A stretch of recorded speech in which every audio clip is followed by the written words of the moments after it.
We are joined by defender and Budweiser man of the match, Antonee Robinson. We will start with questions and begin with Stephen Goff from the Washington Post. Hey, Anthony, congratulations on the goal and the victory. Understanding there's still 5 games left, and we know that you guys concentrate on one at a time. That said, is there a sense now that feel that this is getting closer, that the ball is within reach, especially after another victory tonight? I mean, we're definitely one step closer. Like you said, game at a time. We're really happy to get the win. This is what we've been preparing for. It wasn't the prettiest game. There was times when we played good football, times when we just had to kind of dig it out. Chances that we didn't put away, but we got the win. We're one step closer to our goal of qualifying for the World Cup. So, we're all delighted. Next will be Jonathan Tannenwald. Thank you, Michael, and congratulations on the goal of the win.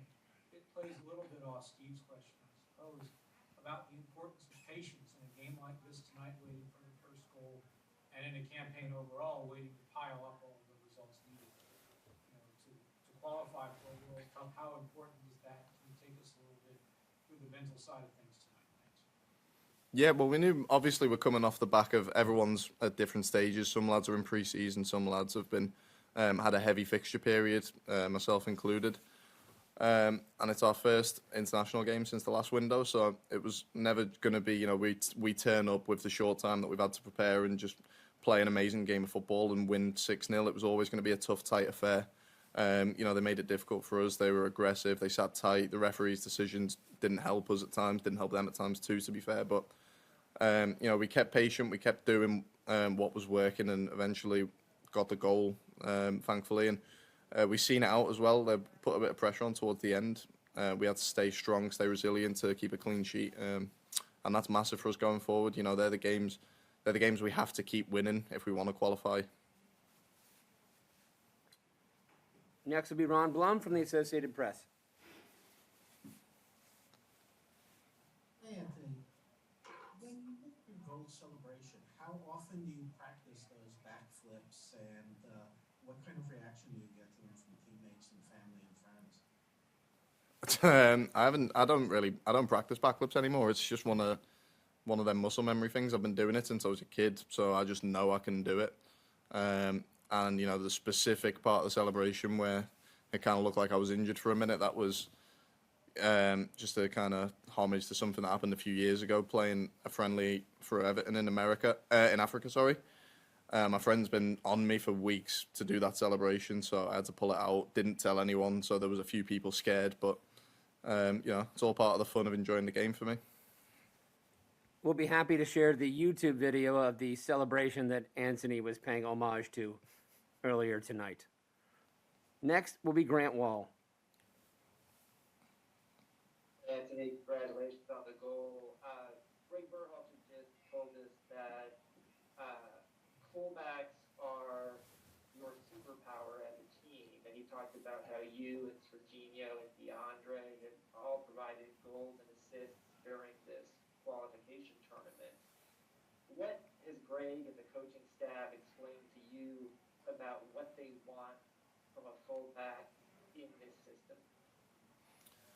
Well, it can vary game by game. Today, Greg said, he wanted me to be really positive and attacking, start high if Christian was inside, running behind a lot, threaten their back line, and get involved with crosses, get to the back post when it's coming in from the other side, which, that's exactly what my goal was. So credit to Greg for that being a bit of strategy. And he's always said that fullbacks are really important, and we see ourselves as key parts of the team that we want to get involved with the goals and assists. And luckily we have been doing that, and we'll keep going. Serginho nearly had another assist tonight. It was very close. I could have had a couple more goals potentially, but everyone, there was a lot of chances that got missed. I think we could have done a lot of things better tonight, but the most important thing is 3 points and to move on to Canada. Next will be Claudio Villalobos. Thank you, Michael. Anthony, we all give respect for Salvador. Your next game against Canada is probably going to be tougher for sure. When you look at tonight's game, taking into account your performance and the team performance overall, particular that you will say that you guys need to improve in order to get another victory against Canada? I think it's just tidying a few things up. I mean, there was times where we played really nice football, had good combinations, but at other times, we were rather sloppy, picking the wrong passes, dribbling too much. Just making general mistakes. But it's not going to be perfect when you've only had this short amount of time to prepare for games. So going forward against Canada now, they're gonna be in the same situation as us. We're all gonna have to try and rest and recover and get ready for that game.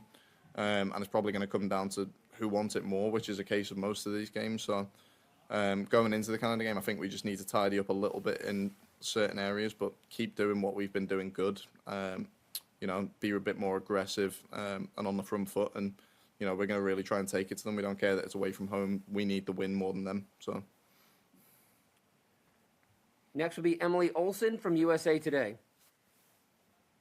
Thanks, Michael. Anthony, this is, I think, the fourth or fifth game that's taken to the second half for this team, really, to score the goals to get into the game.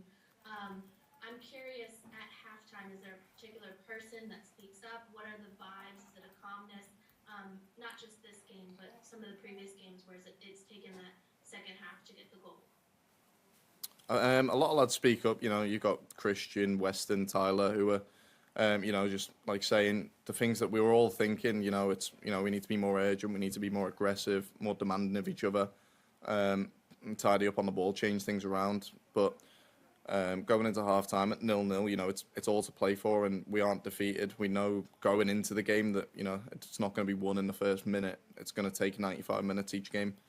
Thankfully, second half performance was a lot better than the first half, and we managed to get the win. So, cool heads at half-time, but everyone who feels they have to voice an opinion speaks their mind, and we all take it on board. We'll go to Paul Tenorio from The Athletic. Thanks so much, Michael. Congrats, Anthony. Obviously, you're going up to Canada, like you said, wanting to get a win, but you're going to be facing a team with a striker, Jonathan David, scored again tonight, scoring a lot overseas in Europe.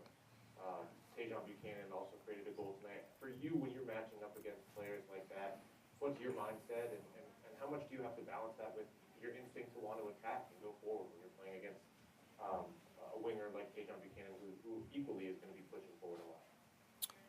I think it's going to depend on how we set up to play the game. We're obviously going to take their strengths and weaknesses into account. If Greg feels that that's a game that I need to sit back a little more and help the back line out, then that's something I'm going to have to do. I'm a very competitive player. I back myself going up against anyone. So that's the reason playing international football is so great. You get to play against top elite players. So I embrace that challenge. I look forward to whoever I might come up against, and I back myself to play well. Next will be Andrew Jones from Spotify. Hey, Rob. Congrats on the goal tonight. Thank you, Michael, for the call there. When you were mentioning your celebration after you did your backflip and you had the little gate walk that you made there, and Christian was laughing and a few other players, can you talk about that whole walk that you made there, as well as the fact that you have Jedi as your Instagram name part of it? Can you explain the full background of you having Jedi on there, besides, of course, Star Wars, and what made you want to do that? The Jedi thing and the backflip thing, they're completely separate. I've been called Jedi since I was 5. That's purely because when I was really young, I was a big Star Wars fan. Used to love getting the costumes, the games, dressing up, watching the movies.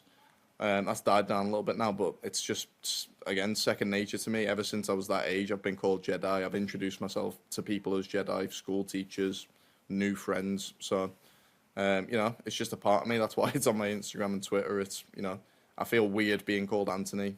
I prefer being called Jedi, so.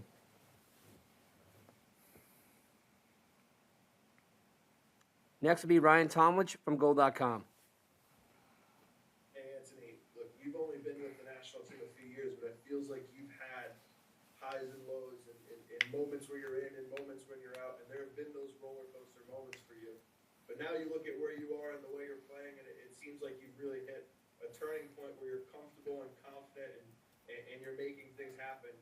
Was there a point for you where things just feel like they sort of clicked, and what's it feel like to kind of be in this moment where you can play this free and this confident and make the impact that you have?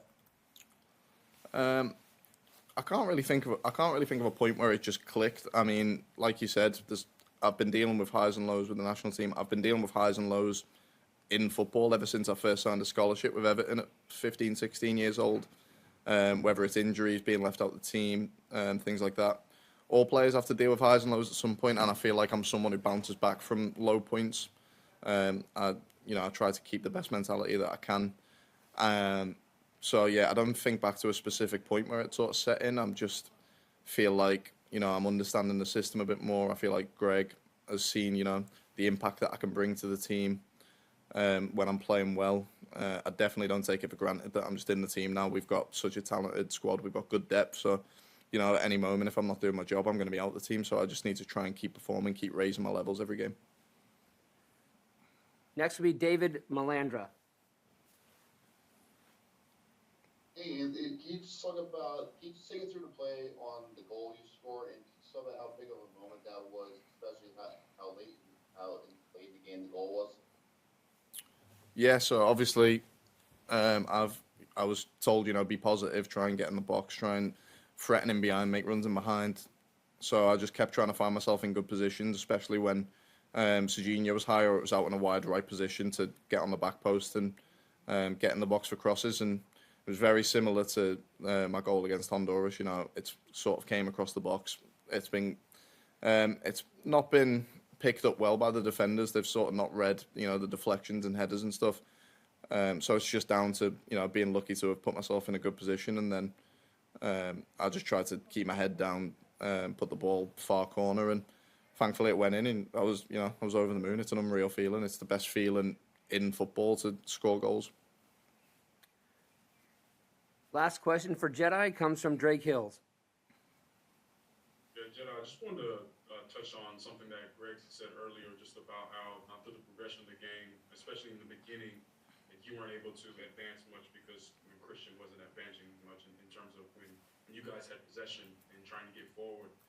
Obviously, you were able to in getting the goal, and then, of course, setting up chances for Jesus and Tim on the back end. I'm curious to know tactically how much of your movement forward is just something that's innate for you, something that you do at Fulham as well, and how much of that is within the U.S. system? Yeah, I think I've been given the freedom to attack a bit more. Obviously, if we set up in a good shape, then we've got our midfielders. The defender on the opposite side has come round, and there's a lot of cover, so people are filling in for me. So I just get to go forward, and it takes me back to when I was younger and I was a winger or striker. Wanting to get forward, and even as a fullback now, I'm still a positive player. I still want to attack all the time when possible. So the fact that I've got that freedom to sort of threaten behind, get in good positions, and be involved in the attack, it's definitely helps my game, and I feel like I can keep contributing to the team if I keep having to do that. Thank you very much, Jedi. We will be right back with Tim Weah. If you'd like to get in a queue to ask a question of Tim, you should do so now. Thanks, everyone.